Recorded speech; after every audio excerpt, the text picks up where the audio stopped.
La paix dans le monde commence et se construit à l'intérieur de chaque foyer. Tels sont les mots du secrétaire général des Nations Unies, qui a appelé à poursuivre un cessez-le-feu à l'échelle internationale et ainsi mettre un terme à la violence basée sur le genre. Cet autre fléau sévissant à l'ombre de la pandémie de Covid-19. Une femme sur 3 sera victime d'actes de violence physique ou sexuelle au cours de sa vie.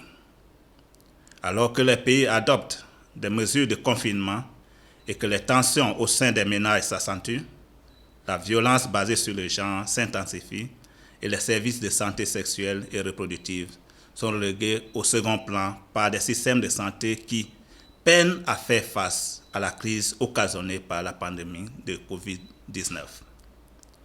La crise de Covid-19 a de graves répercussions sur les individus, les communautés et les économies du monde entier.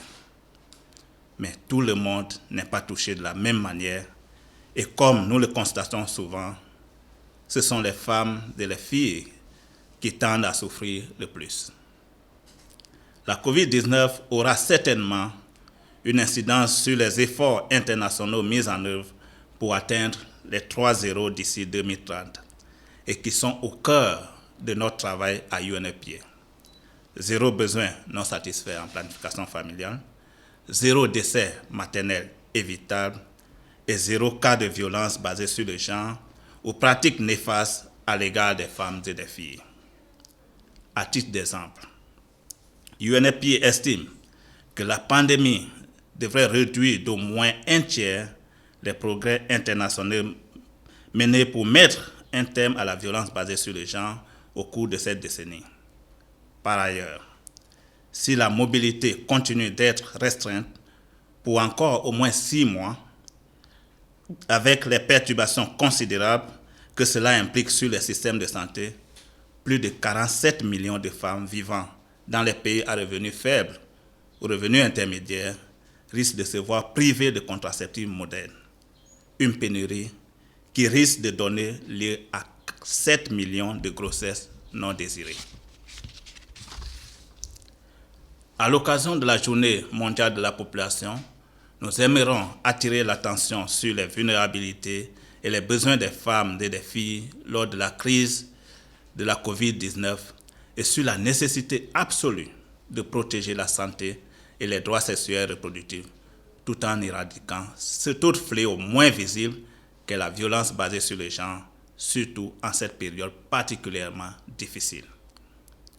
UNFPA œuvre à ce que l'approvisionnement des contraceptifs modernes et des produits de santé reproductive soit maintenu et que les sages-femmes, le personnel de santé puissent avoir accès aux équipements de protection individuelle dont ils ont besoin pour assurer leur sécurité. Il est encourageant de voir qu'à l'heure actuelle, pas moins de 146 États membres ont répondu à l'appel du secrétaire général pour l'avènement de la paix au sein des foyers. Nous leur apportons tout notre soutien. Dans le cadre de la riposte à la COVID-19, nous nous appuyons sur l'innovation pour assurer la fourniture des services à distance tels que les lignes d'assistance et des services de télémédecine et de conseil, et recueillons et utilisons des données ventilées pour aider les gouvernements à identifier et à atteindre les personnes les plus vulnérables. Par ailleurs, les messages publics positifs autour de l'égalité des genres et la remise en question des stéréotypes liés au genre et des normes sociales néfastes peuvent réduire les risques de violence. Les hommes et les garçons ont un rôle clé à jouer. L'accès aux services de santé sexuelle et reproductive est un droit. Les pandémies ne font cesser ni les grossesses, ni les naissances et ne justifient en aucun cas les atteintes aux droits fondamentaux. Ensemble, ralentissons la propagation de la COVID-19 et protégeons dès à présent la santé et les droits des femmes et des filles.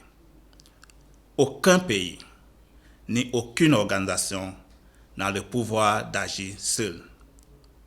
La pandémie est un rappel brutal de l'importance de la coopération internationale. En cette année qui marque 75e anniversaire de l'Organisation des Nations Unies, souvenons-nous tous que celle-ci a été fondée pour promouvoir la coopération et la résolution des conflits à l'échelle internationale. Alors que les acteurs de la riposte mondiale à la pandémie unissent leurs forces dans la solidarité, posons les bases d'une société plus résiliente où tous les êtres humains sont égaux, quel que soit leur genre, et qu'un avenir meilleur et plus prospère pour l'ensemble des nations et des peuples.